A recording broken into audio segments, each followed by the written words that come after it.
So, was this the ending we needed? Or the one we deserved? Frankly, I'm in two minds about it.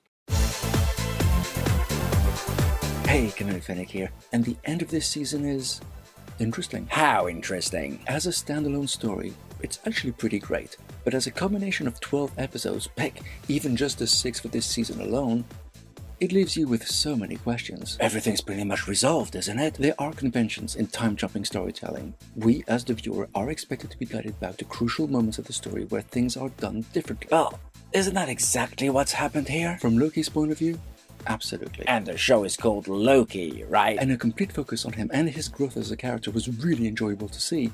But story-wise, what happened to Renslayer after she realized she was supposed to have ruled over the sacred timeline side by side with her Kang?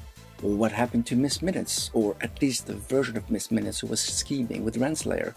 What happened to Judge Campbell? What happened to Brad? We saw all that in a previous episode. The way it was done made it strongly appear that this was but one version, and our hero was expected to look back and do things differently. The focus wasn't on them. It was solely on Loki and the choices he was making to save the multiverse. Don't get me wrong, I really liked that story, which is why I said as a standalone adventure, it was great. The growth Loki underwent, the decisions he made, the attempts he took, trying to find any other solution other than the impossible choice he knew he would have to make. It was all great. Full marks, actually. It's just the abandoned threads that feel like a letdown. Actually, how did Loki end up with a time-slipping skill? Good question. It's hinted at, but when would it have actually happened? We don't know. When you create an ongoing story spanning multiple episodes, and multiple seasons even, we'd kinda like to have some resolution to our questions. Exactly. Like, take the scene where Renslayer kills all the Enforcers.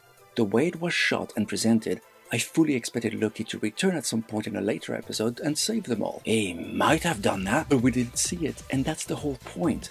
You have a limited amount of time to tell a story, and so you must prune the threads that don't lead anywhere, even if they got potentially good ideas, for the sake of the overall story. You're starting to sound like a TVA operative. The endless burden of a creator, not unlike He Who Remains in many ways. You have to be prepared to kill the baby for the sake of a better story, and here, I don't think enough babies were killed. Maybe they'll be dealt with in a third season. That hasn't been announced yet? I don't know, Mouse. Do you think this is their way of dealing with the problematic Jonathan Majors situation? It could well be, and on its own, I would happily give Glorious Purpose the full 4 paws. But as a combination of an ongoing story, alright, I'll be generous and give it 3. But tell me, what do you think of this episode? Share your thoughts in the comments.